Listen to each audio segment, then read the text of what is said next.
Hello everyone, good evening everyone. ఎక్కడ start చేయాలో so one start with this.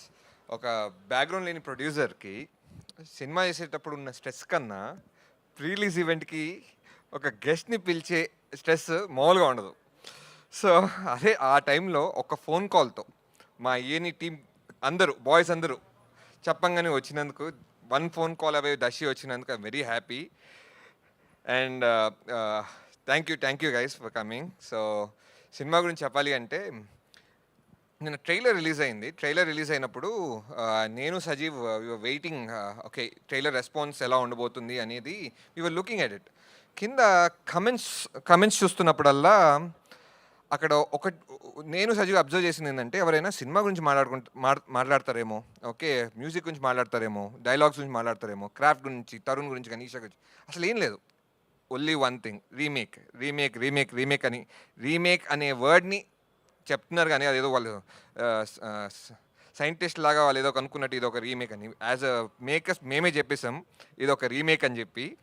So I want stress remake about remake. అసలు remake అంటే ఏంటి? It's about already మనం చూసిన కథని ఇంకో రకంగా చెప్పడం. సో మన చిన్నప్పటి నుంచి, ఫర్ ఎగ్జాంపుల్ మనం చెప్పాలంటే, చిన్నప్పుడు మా అమ్మమ్మ ఒక కథ చెప్పేది.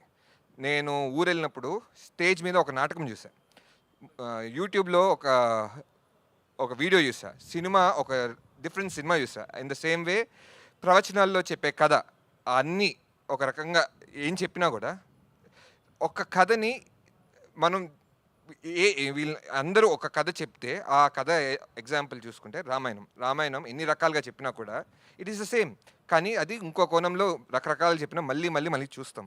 అలా ఈ సినిమా ఈజ్ మన ఇంటింటా రామాయణం. సో మనం ఎన్నిసార్లు చూడాలనుకున్నా కూడా ఇది చూపించవచ్చు అని నమ్మి చేసిన సినిమా. సో ఒకసారి మమ్మల్ని నమ్మి మీరు Jan 30th సినిమాకి వెళ్తే మిమ్మల్ని అసలు డిసప్పాయింట్ చేయకుండా మిమ్మల్ని ఇంటికి పంపిస్తామని, నన్ను నమ్మి రండి అని నేను కోరుకుంటున్నాను. థ్యాంక్ యూ అండి. Thank you so much Srujan గారు. ఆల్రెడీ తరుణ్ భాస్కర్ గారు టీజర్ లాంచ్లో చెప్పడం జరిగింది. సో